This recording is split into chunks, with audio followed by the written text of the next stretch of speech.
Olukulu olw'eggwanga olwa Parliament. Ensonga y'okuggulawo amasomero ekyatabudde ababaka. Abandi bagamba nti wandibaddewo okukebeza abaana bonna ssaako n'abasomesa nga tebanaba kuddayo, ate abandi bagamba nti abazadde tebalina ssente gavumenti yandivudde ku nsonga eno. Katulabe amaloboozi g'ababaka nga bagenda mu maaso n'okuba nga bakubaganya ebirowoozo ku nsonga eyo. Abaka ba Parliament baaniriza ekyokuggula amasomero newankubadde ng'omuwendo gw'abalwadde b'ekirwadde kya COVID gweyongera buli lukya okusinziira ku minisitule y'ebyobulamu n'ebifulumiziddwa, ate byongedde okuleeta okutya ng'abantu 218 be bakakasibwa nga bwe balina ekirwadde kino, ku bano 71 bo bafudde, era ng'okukekebejja kuno kwakasembayo bakekebejja abantu 3,611 mu ebyo ebyakafulumizibwa.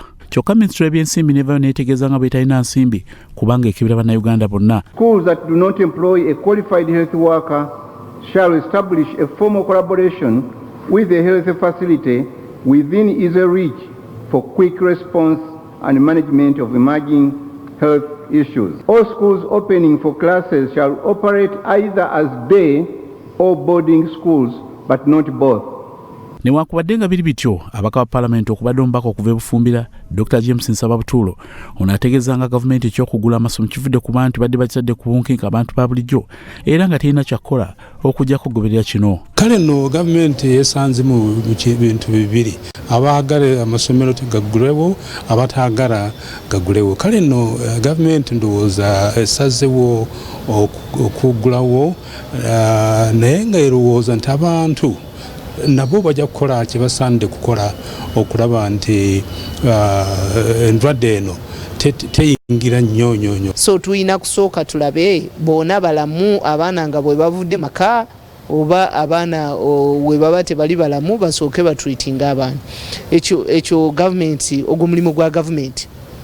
Toyinza agamba mulimu gwa essomero kubanga essomero teyinza kusobola ekyo kitegeera. Oba 15 oba 15. Kyo tulina okukkiriza nti obulwadde weebuli, enzija yaabwo tetwagimanya, ate n'engenda yaabwo nayo tetugimanyi, tetunagimanya kuba nti wali yategedde ddagala ki eriwonya obulwadde obwo.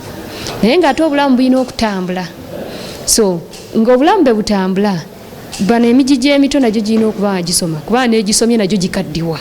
Ye omubaka okuva ekiboga Dr. Kifa Kiwanuka ategeezezza ng'embeera eriwo bwetasanyusa era ng'ekirwadde kirabise nga kyeyongedde mu bantu, n'alabula bannayuganda okubanga bali ku bwerinde. Vaccine abamu baga tuyinza ogifuna mu November kuba kati ziri mu clinical trial, naye ne bwebanga efulumye mu November okutandika okukakasibwa nti katuyinza ogifuna, okumanya side effects zaayo kiyinza okuba nga kiyinza otwalira emyezi emirala 6.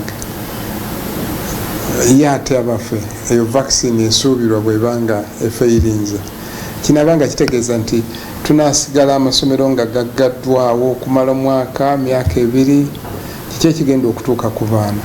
Ku Russell TV, nze Grace Girinya ne Lyassa Jabi Omunyi.